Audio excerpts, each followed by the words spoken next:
am starting off with a cup of milk, just making sure it was warm enough. You want it between 95 and 115 degrees. And we want a whole stick of butter, which is half cup. That goes in the microwave for 30 seconds. And then into our dough. The recipe called for half a cup of shortening, and I didn't like that. So, and then you just saw me put in half a cup of sugar. Kind of mix that together. And next, I'm going to put a tablespoon of quick rising yeast. The recipe says 1 package of yeast, and I never have those packages around. I just buy a big thing of yeast and keep it in my freezer. And then, of course, we want 3 eggs, and these are duck eggs. You don't have to use duck eggs, so of course. Whisk them, put them in, and then 4.5 cups of flour, and I add it in slowly because you never know. Humidity and air temperature and all of that can change how much flour you actually need. And so, plus we usually compact our flour because we don't sift our flour here in America that much. So sometimes we need less. So I never put the whole thing in. I can always add a little more if I need to. So I think I put like 3.5 cups in and held back the rest, and I did not need to put another stitch of flour in here. So I combined it pretty well together, and then I think I let it knead for 4 minutes or 5 minutes in my mixer.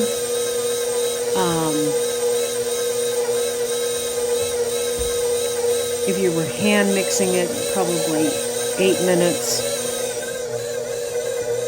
Showing you how much flour I had left over. It was more than a cup.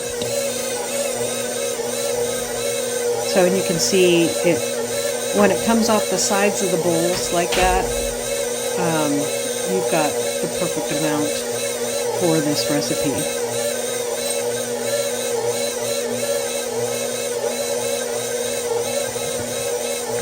Here I am just letting it mix or knead at this point. All done.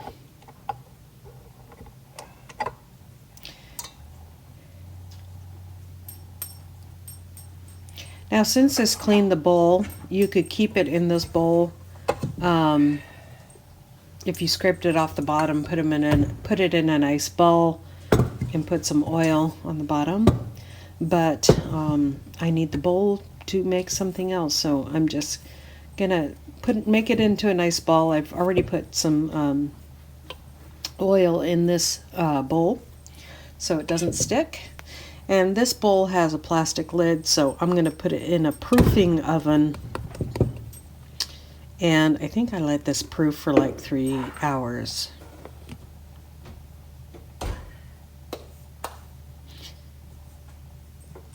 So now it's out. It's more than double its size. I'm punching it down.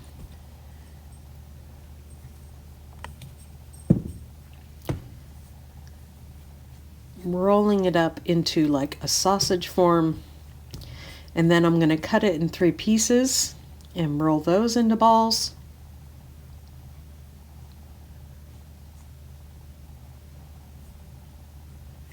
I don't measure this.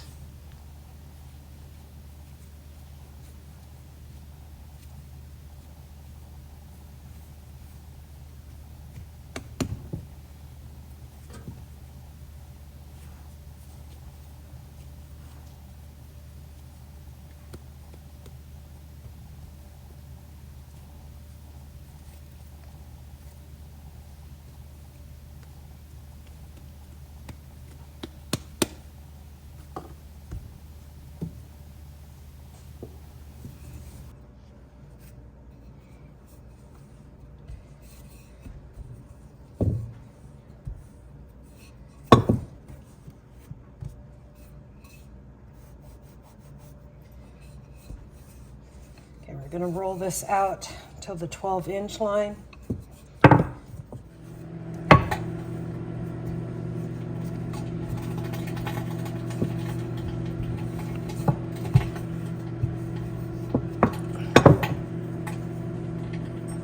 Almost there.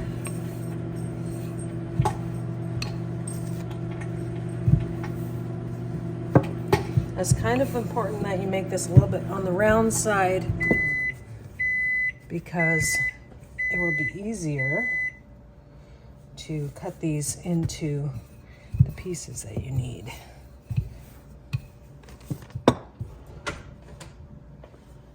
We are going to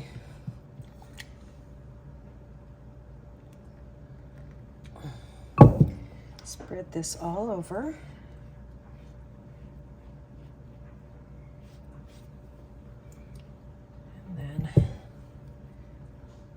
Kind of want it more of that consistency where it's there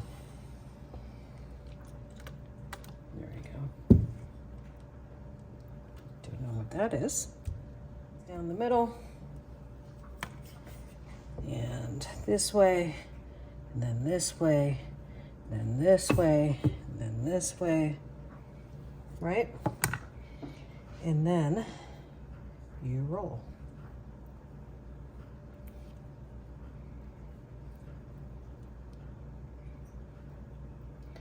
And you're going to put this on a pan with parchment paper.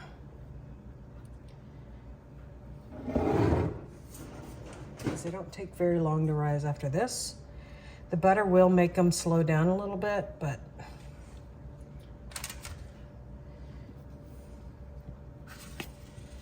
trying to grab back onto each other.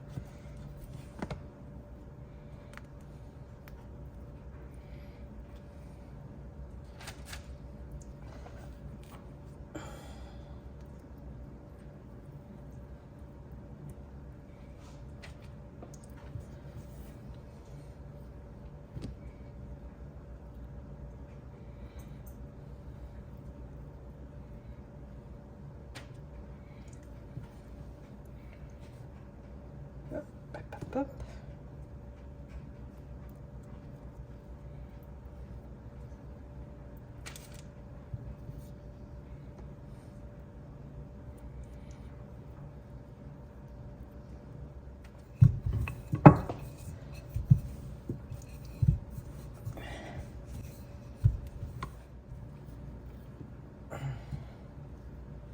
I made these last Christmas and everybody loved them. So they're like, that needs to be the roll every holiday. So I'm like, okay, guys. Easy to make. If you work in your garden a lot and have calloused hands, the butter helps soften those. So we're going to put it in the oven for 10 to 12 minutes. And I'll go ahead and roll out the other one while this one's in the oven, like so. There we go. And then we'll put on our timer for 10 minutes. And there's pumpkin pie. So if you guys want a pumpkin pie recipe, I'll leave one link below too. Mother made the pumpkin pie this time. Okay, so let's roll this left.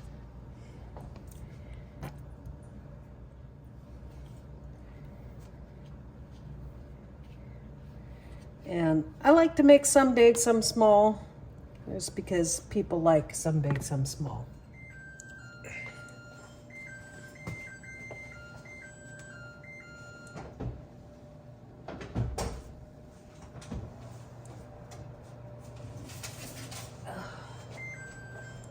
Okay.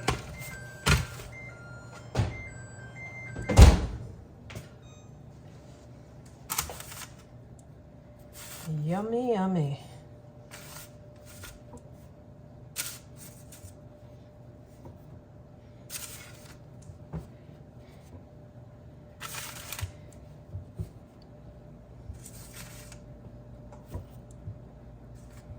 Ow.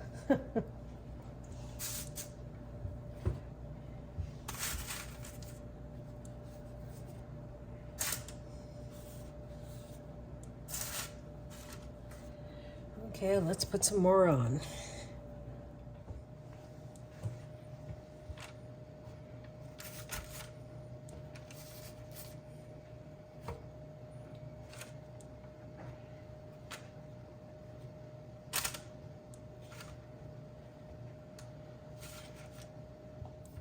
All right, you guys, there you go. Butter horns.